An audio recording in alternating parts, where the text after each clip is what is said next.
Satkhira press ক্লাবের আয়োজনে মহান বিজয় দিবস পালন করা হয়েছে। আজাহারুল ইসলাম সাঈদীর তথ্যচিত্রে দেখুন বিস্তারিত। সাতক্ষীরা প্রেস ক্লাবের আয়োজনে মহান বিজয় দিবস উপলক্ষে আলোচনা সভা অনুষ্ঠিত হয়েছে। মঙ্গলবার 16 ডিসেম্বর সন্ধ্যায় সাতক্ষীরা প্রেস ক্লাবের কার্যালয়ে অনুষ্ঠিত সভার প্রেস ক্লাবের সভাপতি আবুল কাশেমের সভাপতিত্বে ও সাধারণ সম্পাদক আসাদুজ্জামানের সঞ্চালনায় প্রধান অতিথির বক্তব্য রাখেন সাতক্ষীরার সিনিয়র সাংবাদিক কল্যাণ ব্যানার্জি।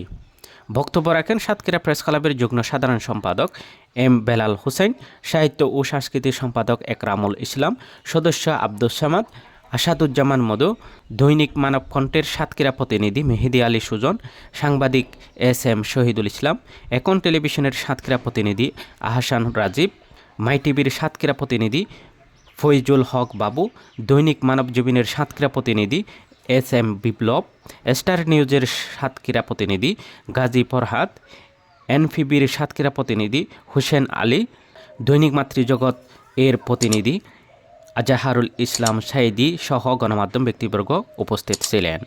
বক্তারা বলেন, ৭১কে বাদ দিয়ে বাংলাদেশ চিন্তা করা যাবে না। ৭১-এ বাংলাদেশের দামাল ছেলেরা বিভিন্ন রাষ্ট্রের সাথে যুদ্ধ করে স্বাধীনতা ছিনিয়ে এনেছিল, কিন্তু এখনও পুরোপুরি বিজয়ের স্বাদ আমরা পাচ্ছি না। এ সময় বক্তারা আরও বলেন, যে আকাঙ্ক্ষা নিয়ে বাংলার দামাল ছেলেরা স্বাধীনতা যুদ্ধে ঝাঁপিয়ে পড়েছিল, সেই আকাঙ্ক্ষা বাস্তবায়নের দাবি জানাচ্ছি। এই দেশের নেতৃত্ব দিচ্ছে, দেশের বিভিন্ন জায়গায় তারা প্রতিষ্ঠিত হয়েছে। এটা স্বাধীনতা না হলে, বিজয় দিবস না হলে এটা কখনোই সম্ভব ছিল না।